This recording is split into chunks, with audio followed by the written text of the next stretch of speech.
The Miller family recently had a baby. That's why they were looking for a new home. They were offered many different options, but they stopped here, a quiet street with friendly neighbors. Jack got a job, and Riley took care of little Lily. She was cooking, eat, and getting used to her new home.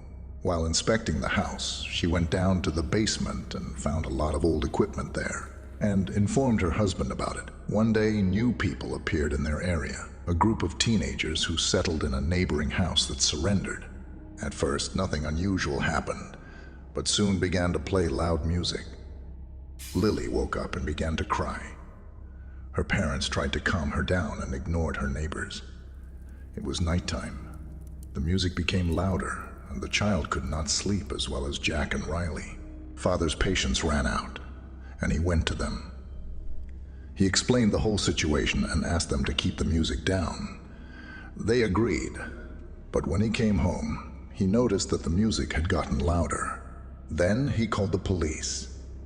Noisy neighbors were given a warning, and after a while the sound stopped. Early in the morning, Riley woke up. The alarm clock had not yet had time to ring. She was going to make breakfast, but suddenly there was a pile of garbage on the lawn, and their windows were also dirty.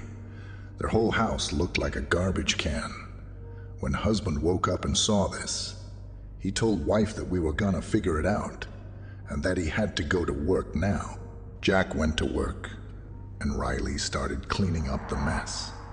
Finally, when the house was completely cleaned, Mother found some time to rest. At that moment, Father came home from work, and he said he had a very stressful day. They went to bed together and listened to pleasant music on the radio. They talked for a long time, but their rest was again interrupted by loud, unpleasant music from the next house. Father was very angry. He remembered the technique that was lying in the basement. He went down and put it on the lawn, hooked up all the wires. He didn't have patience anymore. He wanted revenge on his neighbors. When things were rough, he turned on the music and started to turn the volume on all the speakers. On the lawn, there were a lot of wires from the speakers, because of which he tripped and fell on all the equipment. He began to electric, and he was screaming in incredible pain.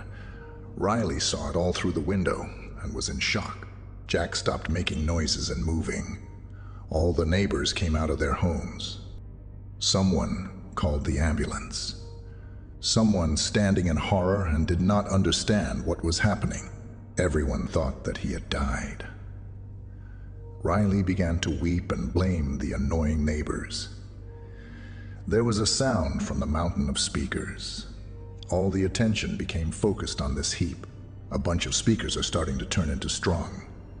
It was the SPEAKERMAN. He was looking at the neighbors who were making noise and making trouble. They were at that time numb with fear and did not know what to do. There was a very loud and unpleasant sound coming from the loudspeakers. The windows in all the houses were broken. Everyone grabbed their ears. Lily began to cry violently, and he looked at the child and at those around him. He was hurt because he made so much trouble, because of his anger. After that, he fell to the ground and passed out.